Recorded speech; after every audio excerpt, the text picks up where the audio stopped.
오늘 함께 나눌 하나님 말씀은 이사야서 26장 1절부터 4절까지의 말씀입니다.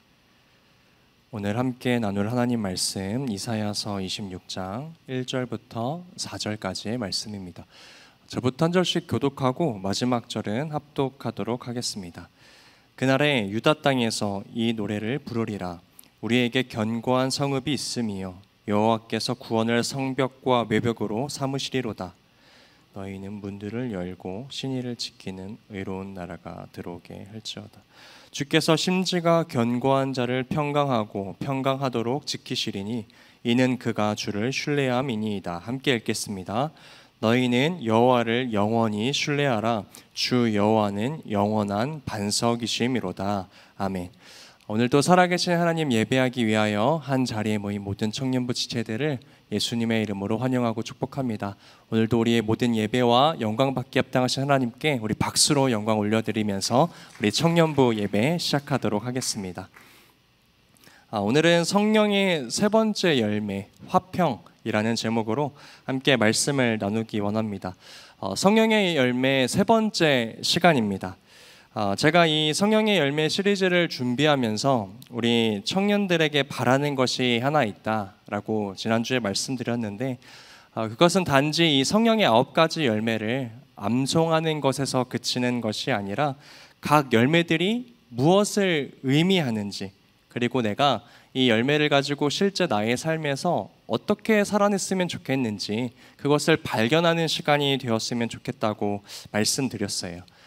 그래서 첫 번째로 나누었던 이 사랑의 열매에서는 나를 향한 하나님의 사랑의 권위 앞에 내가 가지고 있었던 사랑의 기준들을 무너뜨리는 것, 우리가 이것을 기억했으면 좋겠다고 말씀드렸고, 두 번째로 나누었던 이 희락의 열매에서는 세상의 조건이나 상황 때문에 기뻐하는 것이 아니라 나를 사랑하시고 나와 함께 하시는 하나님으로 인하여 기뻐하는 것이 이 희락의 열매가 가지고 있는 가장 큰 의미이고, 우리가 그렇게 하나님으로 인하여 기뻐할 때 우리는 당연히 나에게 은혜 주시고 나의 죄를 용서하신 하나님으로 인하여 기뻐하는 것뿐인데, 하나님께서는 그 우리의 모습을 보시면서 기쁨을 이기지 못하신다.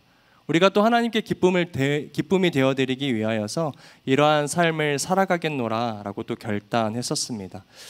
그래서 여러분, 우리가 지난주까지 2가지의 성령의 열매를 나눠보았는데, 어떻게 여러분들의 삶에서 한 주간 이 2가지의 열매를 잘 맺으면서 살아오셨는지 모르겠어요.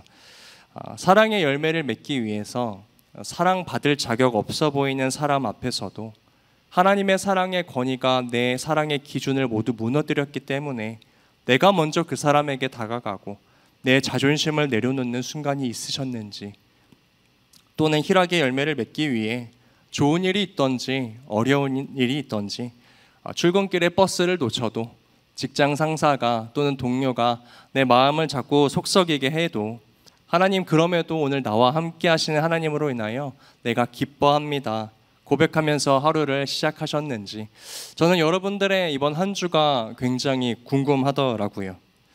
아마 이 2가지의 열매를 믿기 위하여 여러분 분투하며 살아오셨다면 아마 그런 사람들은 이 열매를 맺는다는 것이 참 쉽지 않구나 라는 것을 느끼셨을 겁니다. 어쩌면 여러 번 마음이 꺾였을 수도 있고요, 포기하고 싶었을 수도 있을 것 같아요. 하지만 여러분, 이 믿음의 씨앗을 계속해서 심는 과정이 있어야 우리의 신앙에 반드시 성령의 열매가 맺힌다는 사실을 기억하시면서, 비록 지금은 나의 삶 가운데 아무런 열매도 맺혀지지 않는 것처럼 보이지만 우리가 하나님을 신뢰함으로 날마다 이 믿음의 결단을 할 때 우리 안에 계시는 성령 하나님께서 이 성령의 열매를 맺어가신다. 우리가 이러한 마음으로 이 성령의 열매를 내 삶 가운데 맺어가기를 날마다 힘쓰며 살아가시는 우리 새한 청년부 되시기를 예수님의 이름으로 축복합니다.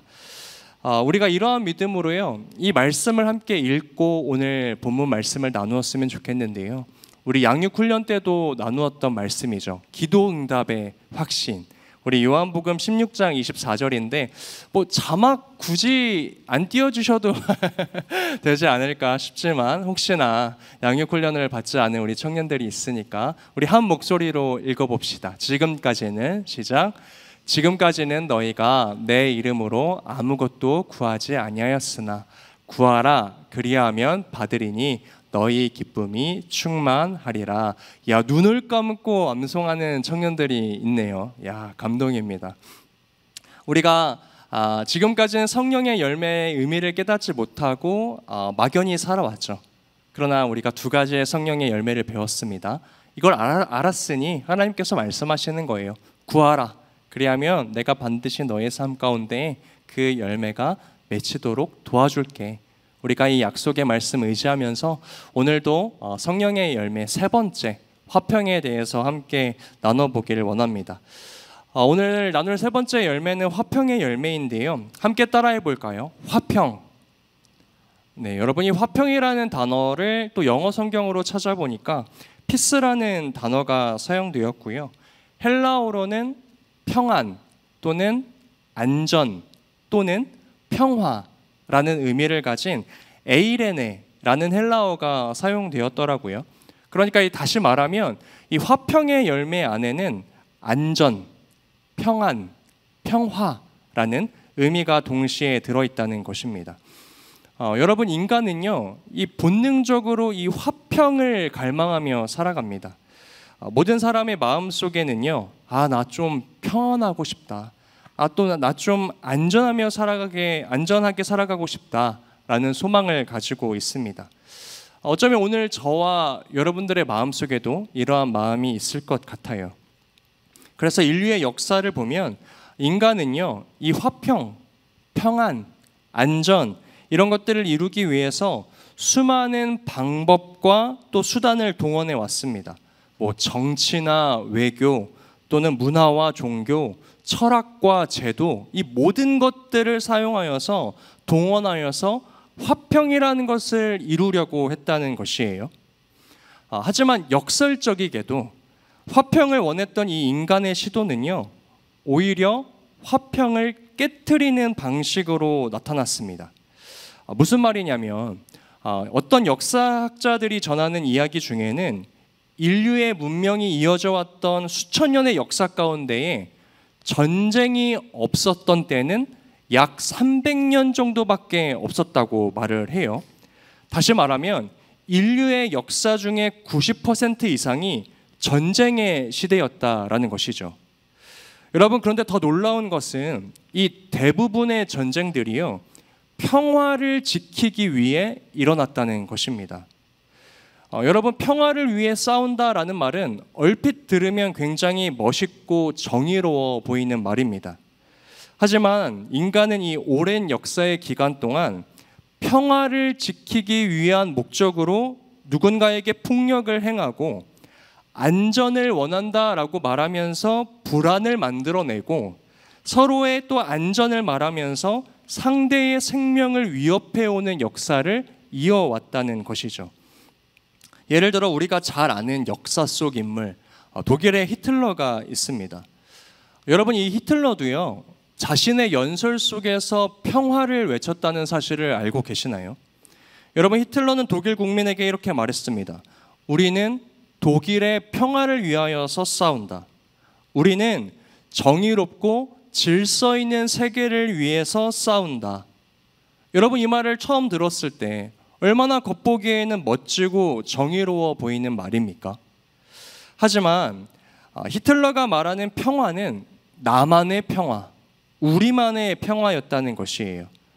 그래서 히틀러는 이 독일의 안정과 번영을 위해서 다른 나라와 민족을 짓밟기 시작합니다. 자신의 민족을 위한다는 이름으로요, 유대인을 학살했고 자국의 안보를 지킨다는 명분으로 유럽 전체를 전쟁의 불길 속으로 끌어들였다는 것이에요. 여러분, 예수님 시대도 마찬가지였습니다. 예수님 당시의 로마 제국은요, 팍스 로마나라는 구호를 외치며 살았거든요. 여러분, 이 말은 로마의 평화라는 의미를 가지고 있습니다. 그러나 이 로마의 평화는 로마의 군사력, 칼로 세워진 평화였고 로마의 군사력으로 누군가를 눌러 만든 질서였다는 것이에요. 그래서 로마 사회는 유대인들에게 무거운 세금을 걷기 시작했고 종교적인 억압도 가했고 유대인들은 그래서 민족적인 수치 속에 살아가야 했다는 것입니다. 여러분, 이러한 역사적인 기록들은요, 인간이 만들어내려는 이 평화에는 분명한 한계가 있다는 것을 가르쳐주고 있죠. 여러분, 이런 완전한 평화를 이루기 위한 인간의 한계는 어떠한 한 소설 속에서도 등장합니다. 사진을 하나 띄워주시겠어요? 여러분이 동물농장이라는 책을 읽어보셨는지 모르겠는데 조지 오웰의 소설 동물농장입니다. 여러분, 이 소설은요, 인간 사회의 부패한 권력 구조 그리고 거짓된 평화를 풍자한 소설로 많은 사람들에게 알려져 있습니다. 제가 간단한 이 이야기의 줄거리를 한번 설명드려 볼게요. 이야기는 이렇게 시작됩니다. 한 농장의 주인이 있어요. 그 농장의 주인의 이름은 존스입니다. 그런데 이 존스는 매우 게으른 사람이었고 자신의 동물들을 아주 잔혹하게 대했던 사람이었어요. 그래서 어느 날 이 주인의 게으르고 잔혹한 모습을 견디지 못한 동물들이 주인에게 불만을 품고 혁명을 일으킵니다. 그 동물들은요, 인간을 몰아내고 스스로의 세상을 세우면서 이렇게 외칩니다. 모든 동물들은 평등하다. 특별히 이 혁명을 일으킨 동물들 중에 돼지 2마리가 혁명의 지도자로 세워집니다. 한 마리의 이름은 스노블이고 또 한 마리의 이름은 나폴레옹이었어요. 그렇게 동물들은 이 게으르고 잔혹한 존스를 물어내고 모두가 평등하게 일하고 함께 자유를 누리는 사회를 만들어냈습니다. 그런데 시간이 지나자 이 지도자 중 한 마리였던 돼지 나폴레옹이 권력을 독점하기 시작하는 것이에요. 나폴레옹은 자신의 경쟁자 이 스노볼을 몰아내고요, 자신을 찬양하는 노래를 부르게 했습니다. 그리고 다른 동물들에게 모든 것은 나를 위해 존재한다라는 새로운 규칙을 주입시켰습니다. 여러분, 결국에요, 이 처음 동물들이 혁명 초기에 내세웠던 구호 있잖아요. 모든 동물들은 평등하다. 이 구호는요, 이 돼지 나폴레옹으로 인하여서 이렇게 바뀝니다. 우리 자막을 한번 띄워봐 주시죠. 함께 읽어볼까요? 모든 동물은, 시작. 모든 동물은 평등하다. 그러나 어떤 동물은 다른 동물보다 더 평등하다. 여러분, 그 결과 이 소설의 뒷부분의 내용에서는 결국 이 돼지들이 인간처럼 걸으면서 인간보다 더 잔혹한 존재로 다른 동물들 위에 군림해 버립니다. 다시 말하면요, 소설 초반에 억압받던 자가 누군가를 억압하는 자로 변해버린 것이에요. 여러분, 이 이야기에서요, 평화를 위한 혁명은 결국 또 다른 폭력과 불평등을 낳는 거짓 평화로 끝이 나버리고 맙니다. 여러분, 이처럼 제가 여러분들에게 이러한 이야기들 계속 들려드리는 이유는요, 인간이 화평을 만들어내려고 하면 할수록 인간은 더욱 불안해지고 전쟁과 같은 상황 속으로 들어가게 된다는 것을 여러분들에게 알려드리고자 이 이야기를 나눈 것이에요. 여러분, 그렇다면 인간은요, 왜 스스로의 힘으로 화평을 이룰 수 없을까요? 그것은 인간이 이 화평을 외부의 조건에서 찾기 때문입니다. 다시 한번요, 인간이 이 완전한 화평을 이룰 수 없는 이유, 인간이 이 화평을 외부적인 조건에서 찾기 때문이다. 사람들은 언제나 내가 가지고 있는 이 문제가 사라지면 나는 평안해질 것이다, 화평해질 것이다, 아니면 환경이 진정되면 마음도 더욱 여유로워질 것이다, 내가 원하는 게 조금 쥐어지면 내가 평안할 것이다 라고 믿습니다. 그래서 더 많은 돈과 많은 인맥과 더 안전한 관계와 튼튼한 시스템을 쌓아 올려고 수많은 역사 속에서 살아왔다라는 것이에요. 그러나 아이러니하게도 이 모든 노력은 더 큰 불안을 낳습니다.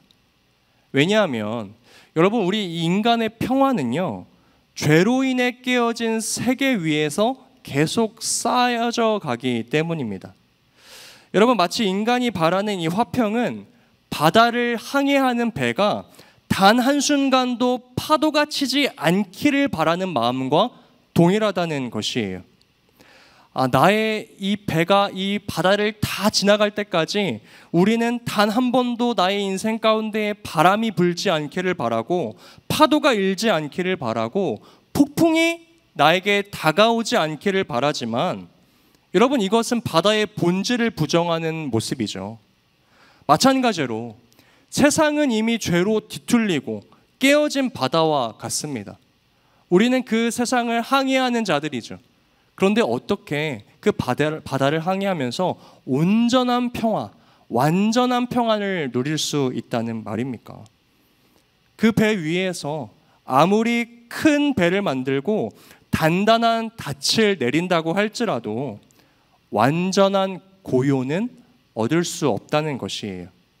그래서 인간이 스스로 만들어내는 이 평안은 언제나 잠시의 고요뿐이고 참된 평안이 될 수 없음을 우리는 수많은 역사를 통해서 깨달을 수 있습니다. 그러나 하나님이 주시는 화평은 다릅니다. 오늘 본문 이사야 26장은요, 우리의 진정한 화평을 환경이 아니라 하나님에게서 찾습니다. 함께 따라해 볼까요? 참된 화평은 환경이 아니라 하나님께 있다. 여러분, 우리가 이 성령의 열매 시리즈를 나누면서 계속해서 반복해서 나오는 이 성령의 열매가 가지고 있는 특징을 말씀드렸어요. 이 성령의 열매는 나의 능력이나 나의 노력으로 맺혀지는 것이 아니라, 또한 외부로부터 주어지는 것도 아니라 누구에게서부터 시작된다? 내 안에 계신 성령 하나님으로부터 시작된다. 오늘 본문에서도요, 이 동일한 원리가 작동하고 있습니다. 우리 이사야 26장 1절의 말씀을 한 목소리로 읽어보겠습니다. 그날에, 시작. 그날에 유다 땅에서 이 노래를 부르리라. 우리에게 견고한 성읍이 있음이요 여호와께서 구원을 성벽과 외벽으로 삼으시리로다. 아멘. 여러분, 지금 우리가 읽은 이 말씀은요, 노랫말이거든요. 지금 이사야가 이 말씀을 선포했던 시대는요, 심판과 혼란의 중심 속에 있었습니다.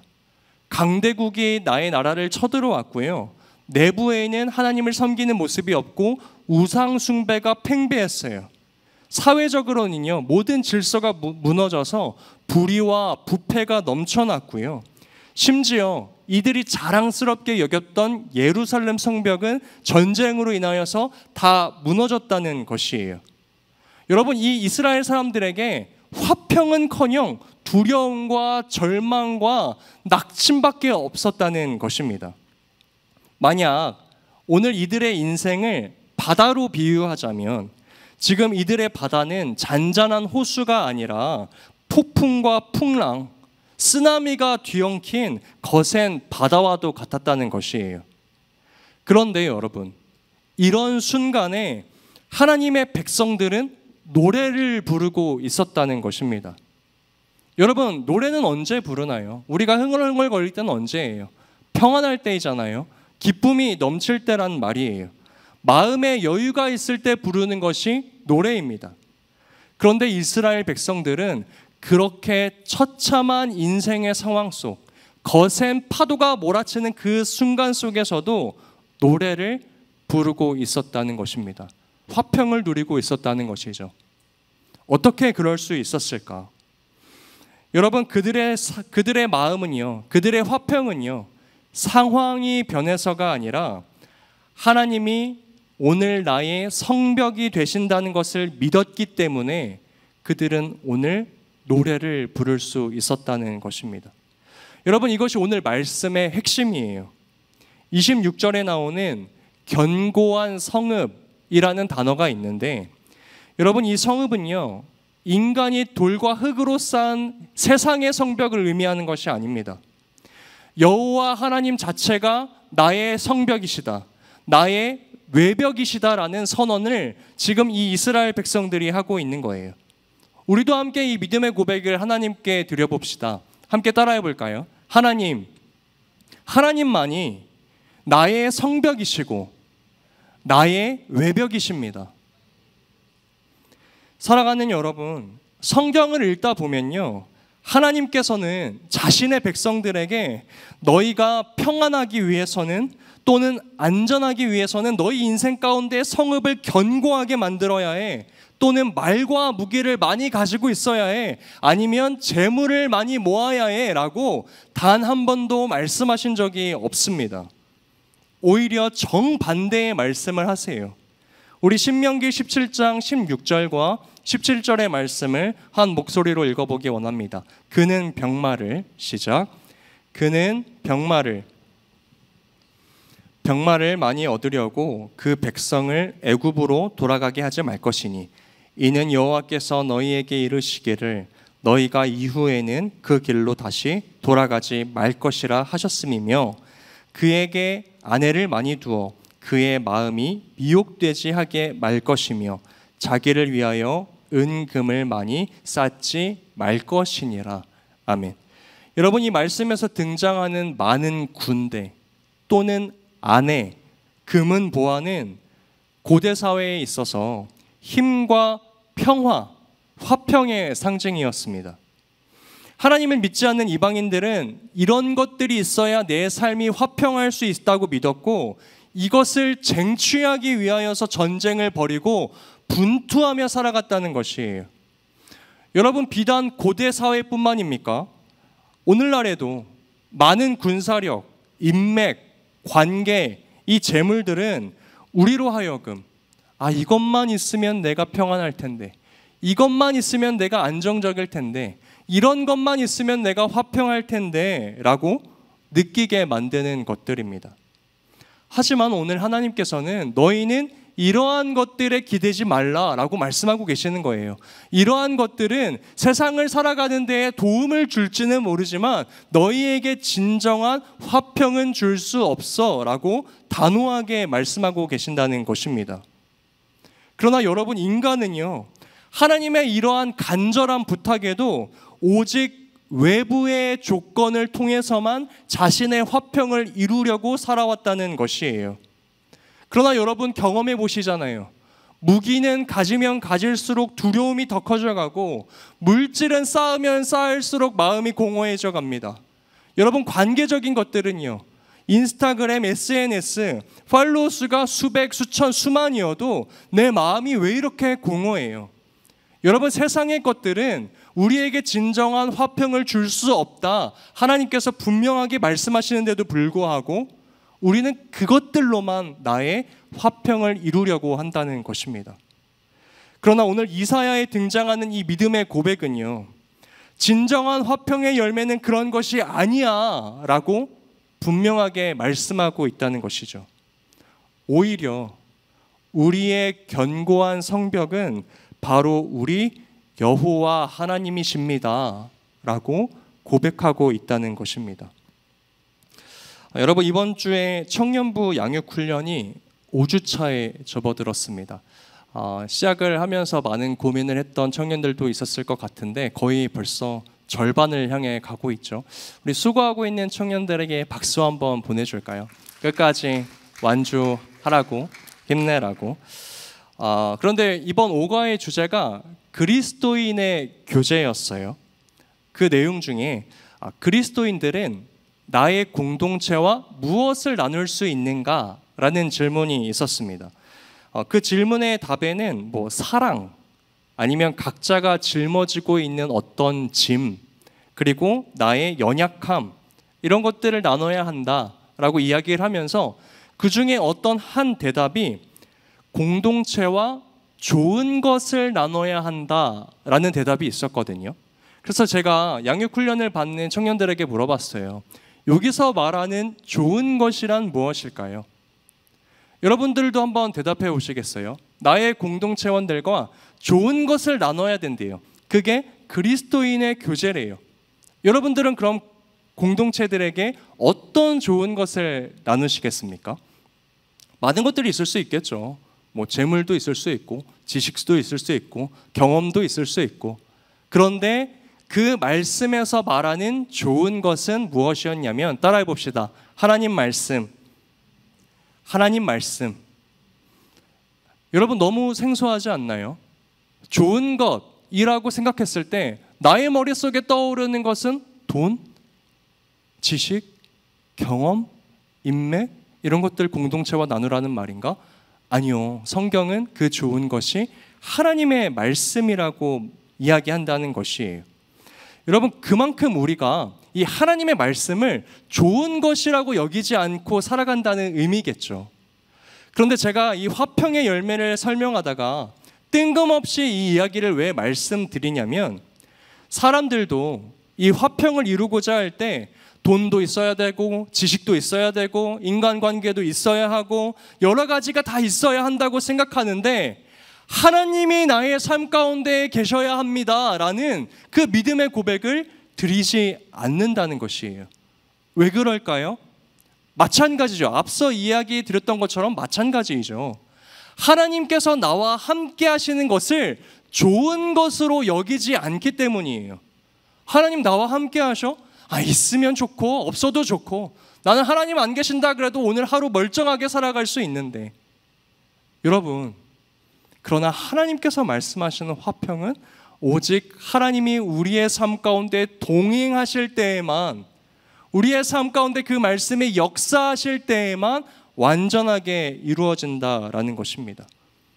하나님께서는 수천 년의 시간 동안 너희는 그런 것으로 내가 말하는 완전한 화평을 얻을 수 없어 라고 말씀하시지만, 우리는 그것을 좋은 것으로 여기지 않았다는 것이에요. 그런데 여러분, 성경을 읽다 보니까 하나님 한 분만을 좋은 것으로 여겼던 인물이 있더라고요.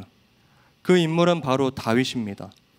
여러분, 저는요, 이 다윗이 화평의 열매를 맺으며 살아갔던 사람이라고 믿습니다. 시편에 나오는 이 다윗의 고백이 저는 너무나 좋아요. 우리 함께 이 말씀을 나눠보기 원합니다. 우리 시편 11편 1절부터 2절까지의 말씀인데요, 우리 한 목소리로 읽어보겠습니다. 내가 여호와께, 시작. 내가 여호와께 피하였거늘 너희가 내 영혼에게 새같이 내 산으로 도망하라 함은 어찌함인가? 악인이 활을 당기고 화살을 시위에 먹이며 마음이 바른 자를 어두운 데서 쏘려 하는도다. 아멘. 여러분, 저는 이 말씀을 너무나 사랑하는데요, 이 말씀을 읽을 때마다 하나님 앞에 이렇게 고백합니다. 하나님, 저 이 말씀 저 주세요. 저도 이러한 믿음 주세요 라고 고백해요. 여러분, 지금 이 시편 11편 1절에서 다윗이 고백하는 것이 무엇이에요? 사람들이 다윗에게 외쳤단 말이에요. 야, 다윗아, 너 지금 위험하다. 도망쳐야 해. 정치적으로도 위험하고 현실적으로도 위험하고, 너가 안전하려면, 너가 화평하려면 저 산으로 도망가서 숨어야지. 너 지금 왜 그러고 있는 거야? 라고 수많은 사람들이 다윗을 향해 외쳤단 말이에요. 그런데 다윗이 이렇게 고백하고 있는 거예요. 나는 이미 하나님께 피했습니다. 여호와께서 나의 피난처이신데 내가 왜 저기로 도망해야 한단 말입니까? 라는 의미가 지금 이 시편 11편 1절의 말씀입니다. 여러분, 지금 다윗은 하나님이 너무 좋은 거잖아요. 이 피난처 되시는 하나님이 너무 좋아서 여기가 나의 쉴 곳인데, 여기서만이 내가 온전한 화평을 누릴 수 있는데 왜 나에게 자꾸 세상 것들을 의지하라고 이야기하는가 되묻고 있다라는 이야기예요. 여러분, 우리가 정말로 좋아하는 것들은 손에 쥐고 놓치지 않지 않습니까?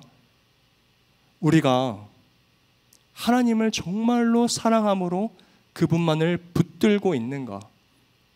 여러분, 그렇게 하나님을 붙드셔 놓고 하나님께는 화평이 없다라고 말씀하시는 건지, 이 다윗의 고백을 통하여 우리의 삶을 한번 되돌아보기 원하는 것이에요. 더 나아가 시편 11편 2절의 말씀, 우리 다시 한번 띄워주시겠어요? 악인이 활을 당기고 화살을 시위에 먹이며 마음이 바른 자를 어두운 데서 쏘려 하는도다. 여러분, 이 말씀에서 활을 시위에 먹였다라는 것은, 여러분, 이 고대 사회에서 활을 시위에 먹이는 건 공격 직전의 순간입니다. 다시 말하면요, 여러분 시편 11편 1절의 이 다윗의 믿음의 고백은요, 다윗이 평안할 때 하나님께 드렸던 고백이 아니라는 것이에요. 아무 문제가 없는 상황에서 하나님 나의 피난처이십니다, 나의 요새이십니다 말만 그럴듯하게 고백했던 것이 아니라는 것입니다. 공격의 직전, 세상이 볼 때 가장 위태로운 상황에서 자신의 인생에 가장 큰 폭풍과 풍랑이 일어날 때 이 믿음의 고백을 드렸다는 것이에요. 여러분, 오늘 우리가 읽은 이사야 본문도 마찬가지입니다. 이사야는요, 심판과 혼란의 한가운데에서 하나님을 향해 노래를 부르고 있어요. 그러므로 사랑하는 청년 여러분, 오늘 이 말씀들이 의미하는 바가 무엇입니까?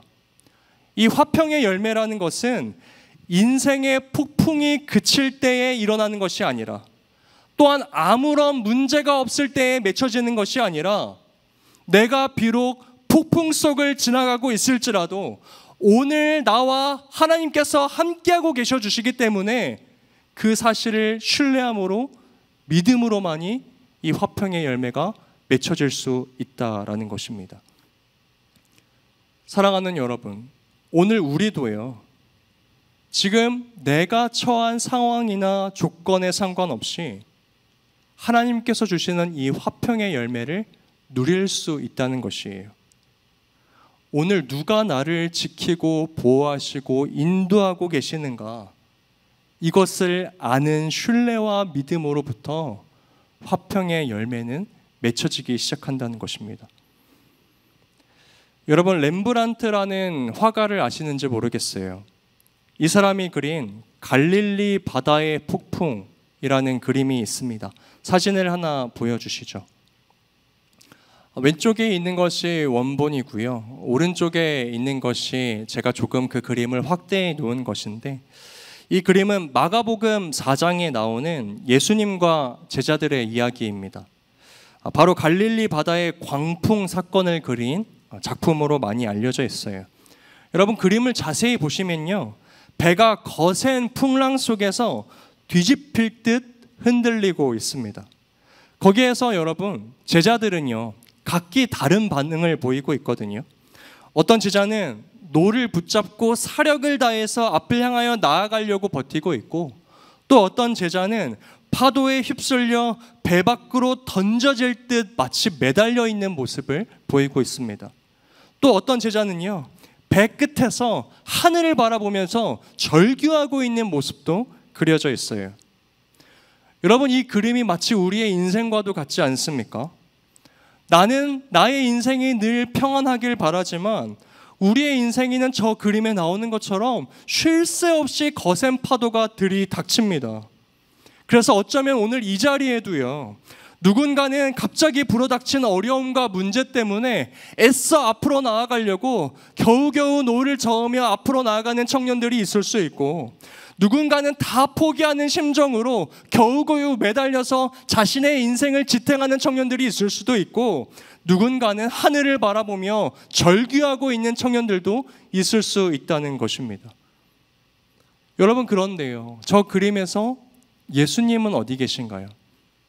제가 잘 보일지 몰라서 저 화살표로 표시를 해놨는데, 예수님 배 끝단에서 주무시고 계십니다.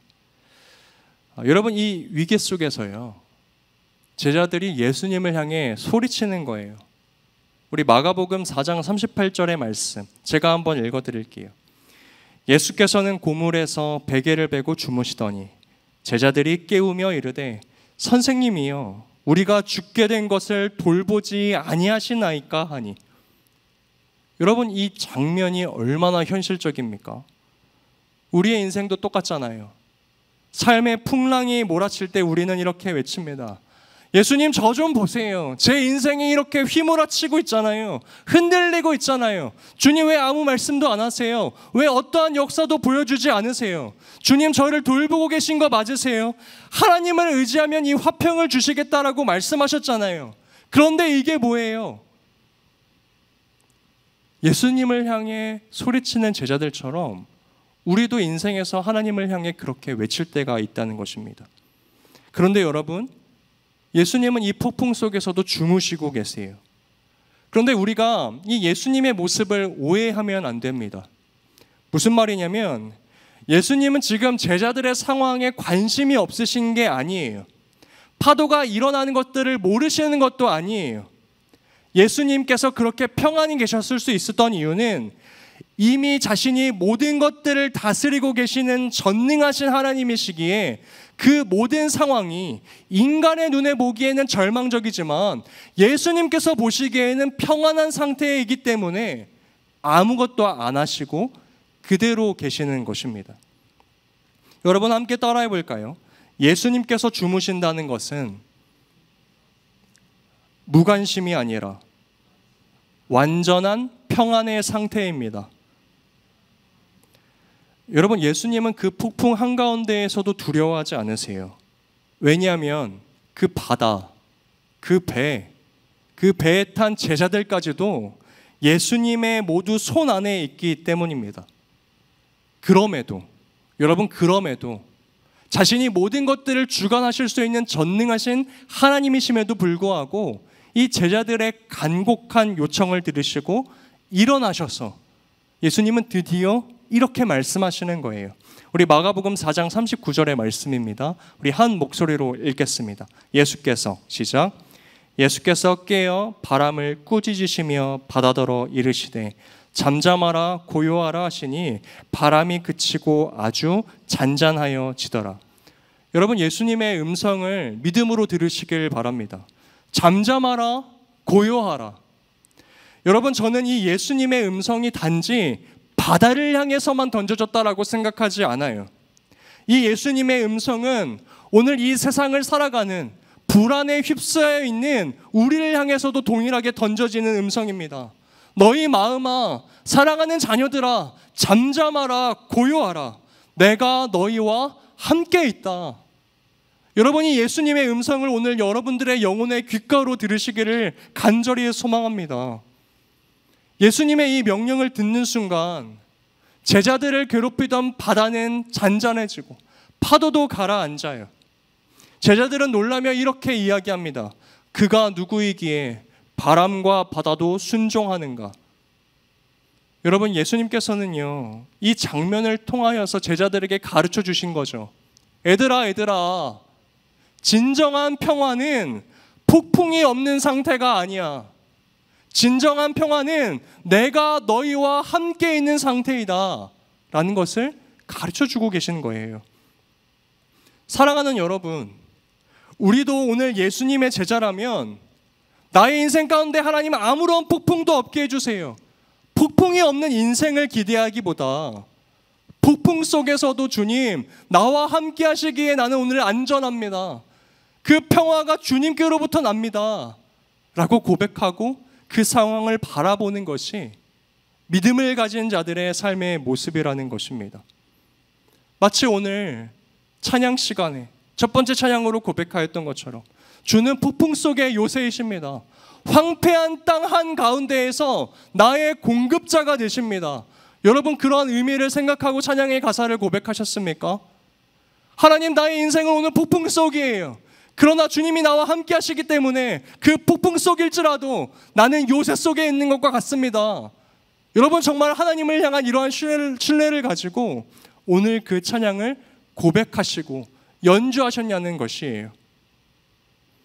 사랑하는 여러분, 나를 사랑하시고 나를 포기하지 않는 하나님이 오늘 내 인생의 배에 타고 계신다면 오늘 우리의 인생은 결코 실패할 수 없음을 믿으시는 믿음의 청년들 되시길 예수님의 이름으로 축복합니다.